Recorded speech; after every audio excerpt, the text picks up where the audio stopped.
Kung totoong minamahal ka ng lalaki niya, pakakasalan ka niya, hindi ka niya idadaan sa chocolate.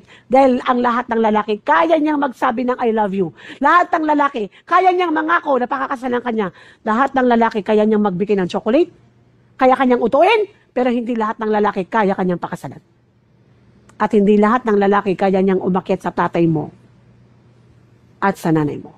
Kaya mga anak ko, hindi haram ang umibig, pero kunin mo ito sa tamang oras. Sa halal na pamamaraan. Sa halal na pamamaraan. Sa ayaw at sa gusto mo na kung mayroon ka magiging asawa, na darating at darating yan. Na huwag mo na siyang hanapin. Hayaan mo siyang mahilong hanapin ka. Dahil kapag dumating ang oras na, magiging tatay siya ng anak mo na aakyat at aakyat yan. Kahit na wala siyang pera, magkakapera siya. Kahit mukhang Hulk Hogan ng tatay mo, haharapin niya. At napakasarap ng pakiramdam na ikakasal kayo.